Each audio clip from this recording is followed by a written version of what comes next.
Mitch is taking us somewhere. We don't know where, but he's keeping it a surprise, I guess. Said you wanted to see the zoo, so I'll just take you on a little tour. It's just our new exhibit, about 250,000 gallons total. This is one of the largest zoos in America. How much did that cost? Right around 27 million. So insane. Look at this. So it's the top of our shark tank. We're the only aquarium in the world to have these on display. Okay, so this is like underneath the aquarium. About $1 million worth of plumbing, so it costs a lot of money. What are these dials? This looks important. Mitch is giving us a little behind the scenes so we can get closer to the stingrays. How many animals total do you have? Probably 1,700 species. If you count every single polyp, probably 1 billion animals. Billion animals. What's up, everybody? We're here today with Mitch Carl. He's the curator of everything aquatics at the Henry Doherty Zoo here in Omaha, Nebraska. This is one of the largest zoos in America, and they also have a phenomenal aquarium as well. So we're gonna be getting a private tour today, and we're gonna be getting to see all the amazing animals. So we have 1.2 million gallons of water that's in the aquarium, a couple hundred fish, a couple hundred corals, reptile here and there, maybe a bird or two, so. Too many to count. Go take a look inside.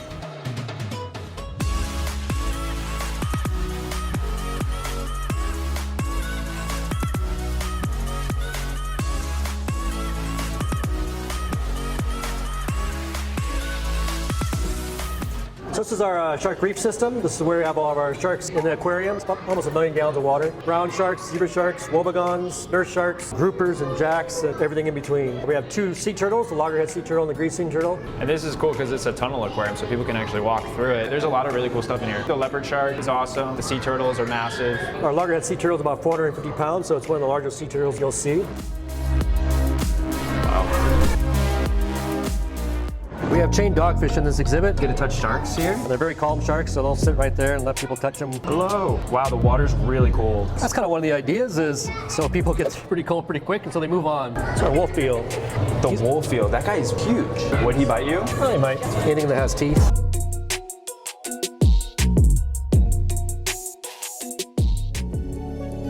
So this is what we call our schooling fish tank, our flagtails that kind of showcase schooling behavior. So how many of these guys are in here right now? 700, right around there. So they all kind of move together, swim together. These are the penguins. This exhibit we have 3 species of penguins. So the kings are the biggest, gentoos are the next, and then the rock hoppers are the little guys. And they all get along? Yeah, I guess, for the most part. I've never heard of penguin murders.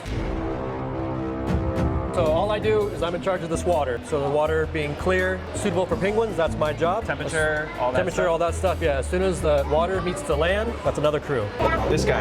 Yeah, so these are our sunflower stars. In the last 5 years, there's been a sea star wasting disease that hit Oregon, Washington, California, all the way down the coast. That wiped out a whole bunch of starfish. So wiped out the entire population of them. Nobody knows what the disease was or why it came or where it came from. People don't realize sometimes that zoos and aquariums have animals that go extinct in the wild, right? In certain places. These are our Japanese giant spider crabs. It's one of the largest crabs in the world, but they're a deep sea crab, come from about 2,000 feet or more, and they get up to about 10 to 13 feet in arm length. People do eat these. These are just what people in Japan get as crab legs. Actually, these crabs are just from the meat market, from the crab market. So there's a guy in Japan that just goes to the local market, picks up crabs that have all their legs, and charges me 10 times the price, and then sends them here. Now, this is called our Sulawesi beach exhibit.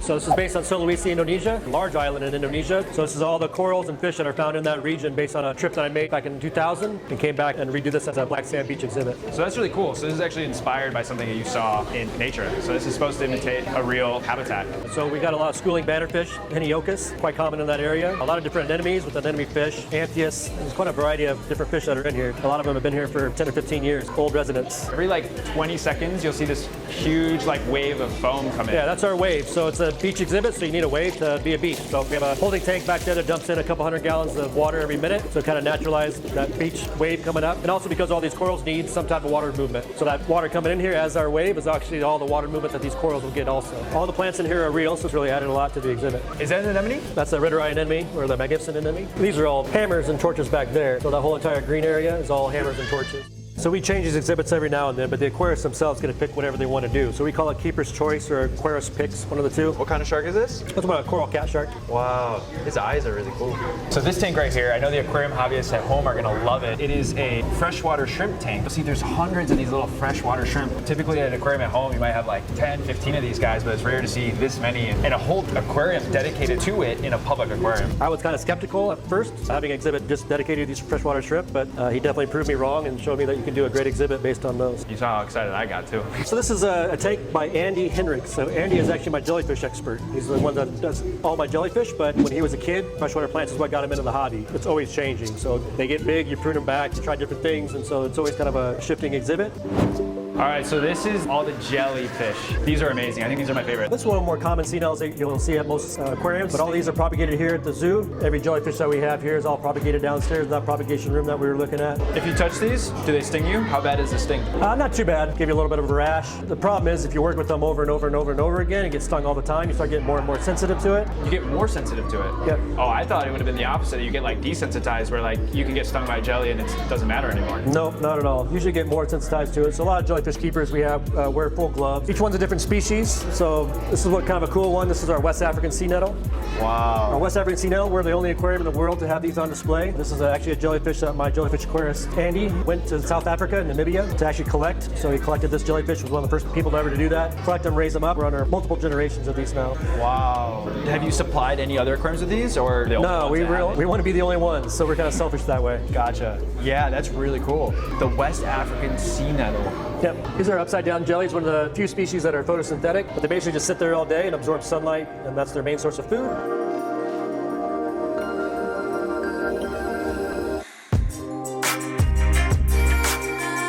This is actually the original aquarium that was built in the 80s. But this is one of our oldest reef tanks right here. This was originally set up in 1995, so spent many hours in there cleaning and scrubbing and everything else. What was reef keeping like back in 1995? I had much longer hair and I was much better looking. I mean, nothing has really changed on this tank since then, so pretty much the same. We got a cheesefish right here. That's really a cheddar cheesefish. Oh, and the pipefish. Pot-bellied seahorses at the bottom there. That's the largest species of seahorse that exists? Yep. We're at all the saltwater aquariums, but this is the reef tank. Is this the largest reef tank you guys have? That's on par with the beach tank. They're probably about equal in volume. Okay. Just kind of a different layout. Mainly our soft coral exhibit with soft corals from the Indo-Pacific and clams and fish from around that region. I started off when I was 12 or 13 with the first fish being my Oscar. So I started off as that, got into the marine fish when I was 19 or 20. Just became a passion of mine with corals. I got into corals pretty heavily at that time, and from there found out I could get a job down here and got a job, and it's been here for 24 years since then. Yeah, I mean, reef keeping was my gateway into this whole thing. Yeah. For the first 10 years I was into aquariums, I had no interest in freshwater. I'm still the same way. We need to get Mitch to speak at Aquashella on everything and anything coral. If you want to see Mitch speak, comment down below. I don't know if you want that. If we get 20,000 likes on this video, Mitch will speak at Aquashella. That might be your downfall. So over here is our aquaculture tank. So everything in here is born and raised here at the zoo. Some of these fish up here, these anthias, we were the first ones in the world to raise those up, the Hutcheye anthias. This is our small sark exhibit that kind of has small animals in it as far as lazulobranchs go, cow nose, Atlantic rays, the bonnetheads, epaulet sharks, bamboo sharks. So there's a wide variety of smaller lazulobranch animals. It's about 8,000 gallons in this exhibit. Freshwater stuff, some piranha in there. Some big Amazonian fish. Whoa, we got the giant pacu, we got the red-tailed catfish. Oh, there's that silver arowana back there. You really don't like freshwater, do you? There's big brown fish. Some of the freshwater fish they have here, they have like African cichlids and all sorts of really big rare catfish in here. Mekong Catfish. We got them as a confiscation from the government. They're illegal to import. Really? We got them probably 10 years ago. They're about yay big. Wow. But the one you want to actually look for is over here, which are our paima. Wow. So those are over 500 pounds, 7-8 foot in length. It is an enormous fish. Found in South America, they have plated scales on them, so the skin is virtually impenetrable. One of the largest fish that we have, 30 years old, probably one of the largest arapaimas in captivity. That's the largest scaled fish in the world that you're seeing right there. So how many total arapaima do you have in here? I think 8. Very powerful fish. Very pretty ones too. The tails are very... Yeah, they got a lot of coloration on them, especially the youngsters. Freshwater rays. Oh, I see them. Wow. That's unreal. I wish we could go down there. You can go down there if you want. But it says the jungle trail is closed. Wow, you got over 1 million people that have subscribed to your page, so. Wow, look at that guy. Get whatever he wants. Subscribe for Mitch. That's your abilities, except for people with 1 million views. Yeah.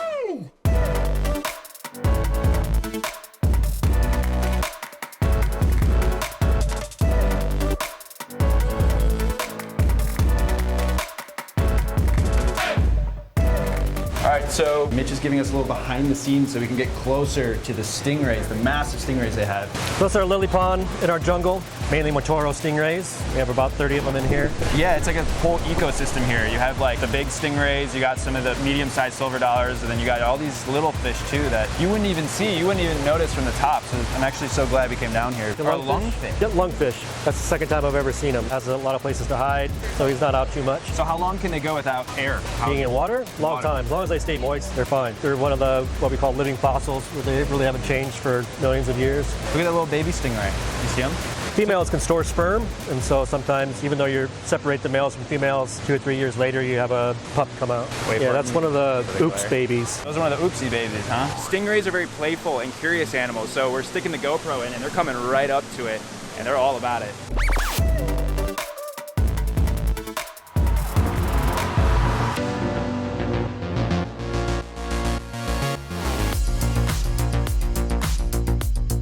Okay, so this is like underneath the aquarium. Correct. So we're kind of in the basement of the aquarium. What are some of the coolest things down here that you think people don't realize about what it takes to put on all these aquariums? So each of these big things down here are the sand filters. It's the largest sand filter that they make. It holds about 75,000 pounds of sand inside of it. So this is PVC, but instead of your 1-inch PVC or 2-inch PVC, that's a 10-inch PVC, and it just costs a little more. That elbow's about $800. Sometimes people complain that it costs $30 to get into a public aquarium. Well, you're looking at right here about $1 million worth of plumbing. So it costs a lot of money. And then you talk about the energy to run this. So this exhibit itself probably costs about $700, $800 a day just to run. A lot of money.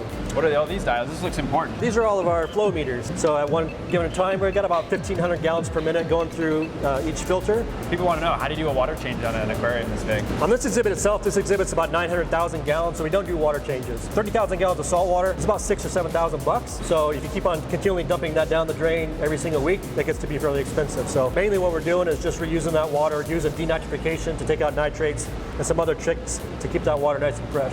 Okay, talk about the pump. So what these are, it's just a giant pump that pumps about 2,000 gallons per minute. People in the home aquarium just like never get to see this stuff, right? Right, so I mean this is just a home aquarium on steroids, so it's just a bigger thing than a home aquarium would have. So down here, this is all of our coral propagation. So since my thing is corals, this is something I started back in 1997 when I first started, was a coral propagation program. Pretty much all the corals that we have on display, we try to propagate asexually down here, make frags, have frags, so we can always have a backup colony of that colony that's upstairs. And then yeah, over here we have the Florida Reef Track systems that Lindsay is going to talk to us a little bit about. Recently, an extremely deadly disease popped up called Stony coral tissue loss disease. Scientists and researchers so far have not been able to identify where it came from or how to stop it. Florida Reef Tract is North America's largest barrier reef. It goes all the way from north of Miami down through the Keys to the Dry Tortugas, and it's not been doing too great. So that's what this project's really trying to get ahead of. So these are all corals that were brought in from the Florida Reef Tract. Most of all, they've been doing really well. From shipment.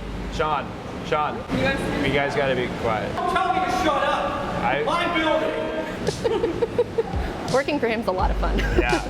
Something that's kind of out of sight, out of mind with home aquarists, but it's really cool that you're taking it on in a public aquarium setting, and you spent a lot of time on it, right? So yeah. Speaking on all the aquarists at home, we just want to thank you. Especially like you said, I think it's something that more people should know about, especially people involved and interested in the coral care and husbandry and the hobby side of things. So thank you for coming out and showing people all this stuff. What are these? Little baby upside down jellies. So these are upside down jellyfish. We have a display upstairs that has upside down jellyfish. So these are all the new generation. So why are they in here? Is this a quarantine or? They're just baby cows raised, so we just separate these out from the adults so they get nice and big and fed, get food nice and easy. And once they get a little bit older, then we put it back to the population. Whoa. A little chilly in here. Yeah, so this is what we call the cold room. This is for our penguin filtration. So all this down here is for the penguins. Since that water is about 39 degrees, we chill the entire room down. So instead of having to insulate all these pipes, we make the whole entire room cold. Wow. Sorry. Upstairs is way cooler. This is way, way cool. Wow. Look at this. So this is the top of our shark tank. It's about 18 feet deep here. So this houses all of our brown sharks, zebra sharks, nurse sharks, wobegons. We also have southern stingrays, the black blotch stingray. For what we can see here, this is on display. This is 450,000 gallons. And then behind us is another 450,000 gallons of water. So the total volume of this exhibit's close to 1 million. Wow. This is so insane. Look at this.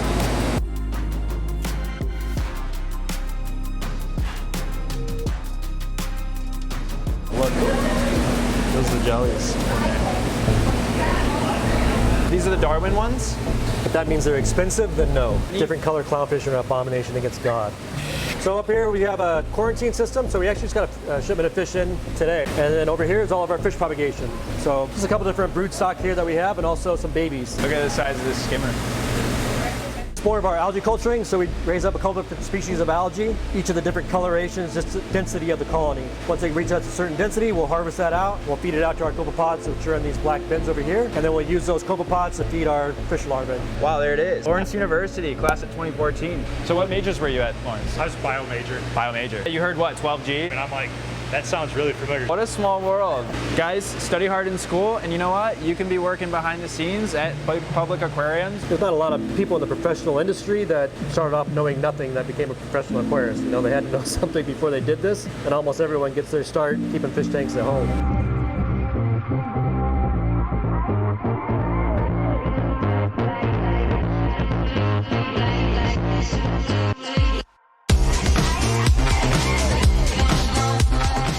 All right, so Mitch is taking us somewhere. We don't know where, but he's keeping it a surprise, I guess. Or maybe I'm just gonna go clock out and leave, and then you'd be like, what? Please eat ook. All right. A cart? Mitch, you got us a cart? I got me a cart. You really whipped this thing. You said you wanted to see the zoo, so I'll just take you on a quick little tour of the zoo. If you drop the camera, it's not my fault. Whoa. Everybody still on? Just our new exhibit, about 250,000 gallons total. So again, like most everything, I'm in charge of the water here, but not the actual sea lion. So it was quite a challenge keeping all this water nice and crystal clear. There it is. There's one of the seals, one of the harbor seals. Oh, and it went back down. So this is like a brand new exhibit. Opened up a year ago. And how much did that cost? Right around 27 million, I believe. Beginning is designing it. What do you want? So we usually get everybody together, the sea lion keepers, the curators. I was involved in this because of the water aspect of it, just kind of get everybody together and figure out what you want in an exhibit. So, and then you get the price tag and you go, okay, that was 50 million, now we only have this much, so we cut out this, and kind of whittle it down to what you want and what you can afford, and this is what we came up with. So kind of mind-blowing what goes into just a simple exhibit to keep a couple sea lions. Chino, this is our big male coming up right here. There's a rehab from the ocean, got caught in some fishing line. Where does the money come from for projects like that? From donors mostly, so almost all of our capital projects are funded by donors, local donors. We've had some really good donors over the years. Walter Scott being one of our main donors from Omaha. Philanthropy in Omaha is a kind of a big deal, and they take care of us. And plus I chipped in like 15, 20 bucks too, so kind of put us over the top.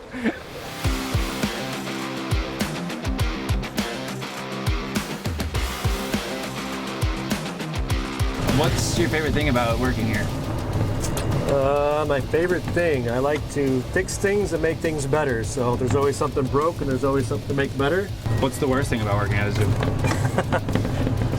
I shouldn't say because my employees might watch this. How many animals total do you have at the zoo? We have more than 1 billion. Oh, almost ran over the passy. Probably 1,700, I think, is the number of species. If you count every single polyp, probably 1 billion animals. Billion animals.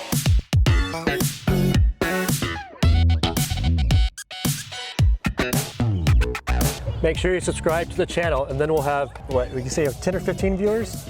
5. 5 viewers? Yeah, plus You my were mom. looking for 6. So everybody, do what you can, get us up to 6. All right, thanks so much for taking the time to show us around. You're welcome. Thanks for coming out. It's been fun. We appreciate you. And because you are the water guy here, we have our catchphrases, remember to keep those nitrates low, but where do you keep your nitrates at? Where do you suggest the viewers keep them at before we go? Nitrates really don't matter. So remember to keep those nitrates below 1,000. Is that it? Sure. But that's what, it's kind of a dumb catchphrase. Keep at it, buddy. George out. I think you should come here because it's a great zoo. We have a lot of different variety. We have animals from all over the world. We have a great aquatic component of the zoo, so it's a great place to go. Wow, so many amazing animals that we saw here today at the aquarium and zoo. Super grateful that Mitch was able to give us the behind the scenes tour. That's something that not a lot of people are getting to do, and I really appreciate the fact that these people are taking the time out of their day to, give us this opportunity, all the viewers on this channel, to see what goes on behind the scenes. So if you enjoyed that, make sure to give the video a like to show your appreciation. I know it'll go a long way in making this video get out to other people that are interested in potentially seeing it, and just make that time that we spent with Mitch even more worthwhile. The rest of this week, we're visiting some of the other largest and best public aquariums around the country. We already did Butterfly Pavilion in Colorado. Tomorrow, we're actually going to the Georgia Aquarium, which is the largest aquarium in the United States. I'm gonna leave up a link to the playlist of all of these videos, and you can go check those out as well. We have so many different tours of zoos and aquariums around the world on this channel. Thanks so much for watching. I'll see you guys in the next one. But until then, remember to keep those nitrates low. George, out. I've never hit a child. I've never hit anybody. I've tried, but they tend to be pretty quick.